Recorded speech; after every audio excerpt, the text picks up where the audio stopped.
La liga ya había aprendido a respirar sin él, hasta que una tarde de marzo, dos palabras cayeron como un disparo en medio del silencio. I'm back. Y de pronto, nadie supo si celebrar o esconderse, porque cuando Michael Jordan regresaba, no regresaba un jugador, regresaba una amenaza, una sombra que obligaba a todos a mirarse al espejo y preguntarse, con miedo real, si su era había sido un préstamo, qué tuvo que romperse para que el hombre que lo ganó todo se fuera, y qué clase de vacío lo trajo de vuelta. En octubre de 1993, Jordan se sentó frente a los micrófonos con el rostro apagado. Tenía títulos, dinero, fama, un planeta entero, pronunciando su apellido como si fuera un verbo, que aún así habló como alguien que acaba de perder el aire. Su padre había sido asesinado meses antes, y la vida, de repente, dejó de obedecerle. El básquet era la única cosa que siempre respondía. Entrenas, compites, dominas. Pero contra el destino no hay defensa. Cuando anunció su retiro, no fue un gesto de grandeza. Fue un corte quirúrgico, una manera de huir de un dolor que no sabía dónde guardar. Ahí no había vuelta atrás.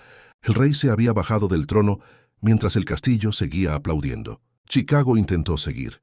El equipo siguió siendo bueno, incluso orgulloso, como si quisiera demostrar que la dinastía era una idea colectiva y no un milagro individual. La NBA, por su parte, aprovechó el hueco. Aparecieron nuevas caras, nuevos cuerpos, nuevas voces que repetían lo mismo. Se acabó, y durante un tiempo sonó convincente. Jordan se metió a otro deporte, otro uniforme, otra vida. En el béisbol no existía el aura. Existía la bola rápida, el fracaso público, el ruido de un estadio que no se arrodillaba. La presión fue distinta. Ya no era el mejor del mundo. Era el famoso que intentaba ser digno, y ese detalle, ser humano otra vez, le cobró caro. Pero el veneno del competitivo no se cura. Se duerme, y un día despierta con hambre. Jordan empezó a volver al gimnasio como quien regresa a una escena del crimen. No hablaba demasiado, miraba. El cuerpo le recordaba lo que el orgullo jamás olvidó. El salto, el ritmo, la violencia elegante del uno contra uno. Mientras afuera seguían con el cuento del ex, él volvió a sentir lo más peligroso que puede sentir un campeón. Que todavía no había terminado. La NBA se enteró por una hoja de fax. Nada de conferencias, nada de discursos. Dos palabras perfectas por lo frías. Climb back. Era un anuncio y una amenaza al mismo tiempo. Los que habían crecido odiándolo sintieron algo que no se dice en voz alta. Alivio, porque al fin podían volver a perseguir al monstruo. Y terror, porque tal vez el monstruo no había muerto. El primer partido fue en Indiana, y la escena fue extraña. El mismo cuerpo, la misma mirada, pero otro número. El 45.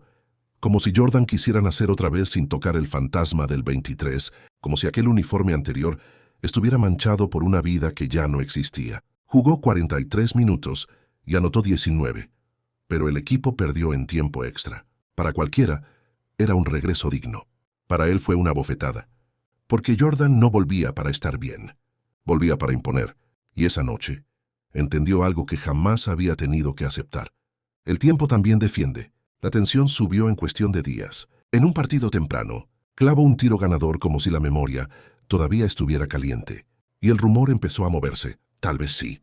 Luego, en el escenario más cruel posible, Madison Square Garden, soltó un golpe que parecía imposible para alguien oxidado. 55 puntos, como una advertencia escrita con sangre sobre el parquet. Fue el primer destello claro de que la vieja pesadilla seguía viva. Y aún así, por debajo del espectáculo, él lo sentía. Podía hacer magia por ráfagas, pero no podía sostenerla. Todavía no. La liga olió sangre. De pronto, los rivales dejaron de mirar el nombre y empezaron a atacar al hombre. En los pasillos se hablaba de piernas pesadas, de falta de ritmo, de un salto que ya no era infinito. Jordan respondió como siempre, en silencio y con trabajo. Pero había una grieta nueva, la duda, no en su talento, sino en su identidad.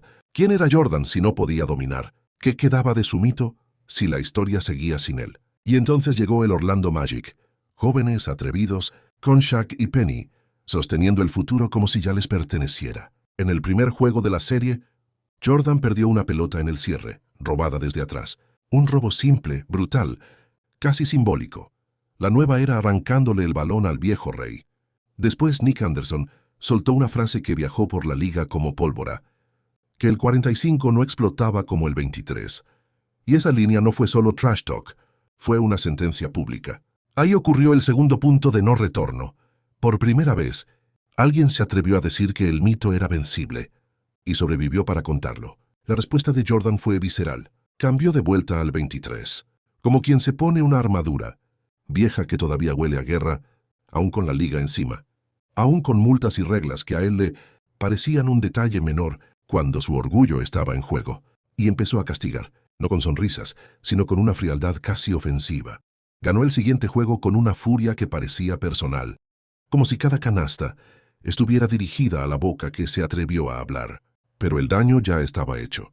El Magic lo sacó de los playoffs. Se acabó, los titulares fueron crueles. Los análisis, peores. Jordan volvió. Y perdió. En esa derrota había una vergüenza rara, desconocida. Y esa vergüenza fue combustible. Porque el orgullo de Jordan no se alimentaba de aplausos. Se alimentaba de dudas. Esa eliminación no fue un final, fue un juramento. En el verano, Jordan desapareció del espectáculo y se entregó al trabajo como un hombre poseído. No entrenó para regresar mejor. Entrenó para borrar la idea de que podía ser humano. Y también tuvo que recuperar un vestidor que ya se había acostumbrado a otra jerarquía. Compañeros que habían aprendido a sobrevivir sin él. Roles que no querían moverse. Silencios que dolían. Su regreso no solo exigía puntos, exigía obediencia. Y Jordan, cuando decide algo, no negocia. Cuando se reabrió la temporada siguiente, Chicago ya no era un equipo con un gran jugador. Era un ejército. Cada práctica era una condena. Cada partido, un recordatorio de quién era el dueño del miedo. La liga intentó resistirse. Los rivales hablaban de cansancio, de edad, de desgaste. Y sin embargo, los Bulls empezaron a ganar con una autoridad incómoda, como si el juego fuera demasiado pequeño para su necesidad de venganza. Esa temporada fue una avalancha. 72 victorias. Una cifra que sonaba imposible. Como si Jordan estuviera castigando a toda la NBA por haberlo extrañado. O por haberlo dudado. En junio, ganó el título de nuevo, y el momento tuvo una sombra íntima. Era el primero sin su padre, el que había visto nacer al 23. Esa noche, el tercer punto de no retorno se cerró como un círculo cruel. Jordan ya no perseguía un campeonato, perseguía una forma de reconciliarse con el vacío. Pero Jordan no era de los que vuelven para probar una vez y ya. Volvió para recuperar el tiempo perdido a golpes. La segunda dinastía se construyó con algo más oscuro que la primera. No era juventud y ambición, era urgencia.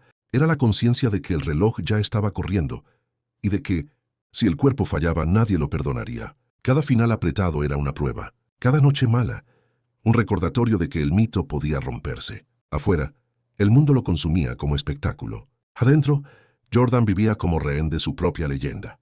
Exigía, empujaba, humillaba, levantaba a los suyos con la misma mano con la que aplastaba rivales. Había orgullo, sí, pero también una soledad que nadie veía. El precio del regreso no fue solo el sudor, fue volver a aceptar que su nombre cargaba una responsabilidad. Cuando Jordan estaba en la cancha, no se jugaba un partido, se jugaba la historia. Los años siguientes fueron una marcha sin misericordia. El cuerpo empezó a doler como duele la verdad. Las piernas acumulaban golpes, la espalda protestaba. El cansancio ya no se curaba con arrogancia. Y aún así Jordan seguía, porque para él rendirse era peor que perder. En cada serie aparecía el mismo ritual. El rival se animaba. La liga soñaba con un relevo. Y entonces Jordan cerraba la puerta. La grandeza para él no era un momento, era un hábito. Hasta que llegó 1998. Todo alrededor estaba roto o por romperse. Tensiones internas, rumores, despedidas que se olían en el aire. Era el último baile, aunque nadie se atrevía a decirlo en voz alta. Jordan lo sabía, y por eso jugó como si cada posesión fuera una última palabra. En las finales contra Utah, el escenario era perfecto. Un equipo duro, una ciudad hostil, un reloj que mordía. Y en el último partido, con todo colgando de un hilo, Jordan robó una pelota. Cruzó la cancha, midió el silencio y lanzó. El tiro cayó con una calma casi cruel. 87-86, 5 segundos. Un disparo final como una firma. Y ese fue el cuarto punto de no retorno. No solo ganó de nuevo, cerró la puerta detrás de él, dejando a la liga mirando una salida que ya no existía. Cuando se apagaron las luces, quedó la verdad incómoda. Jordan había vuelto. Sí, pero no volvió para ser feliz. Volvió porque no sabía vivir en paz con lo incompleto. Se fue una vez para escapar del dolor. Regresó para dominarlo. Y en el camino pagó con cosas que nadie mide. Tiempo, calma, relaciones, una parte de su humanidad. Al final, su legado no fue solo ganar otra vez, fue demostrar que el miedo puede ser una herramienta, que la derrota puede ser una brújula y que algunas leyendas no se retiran.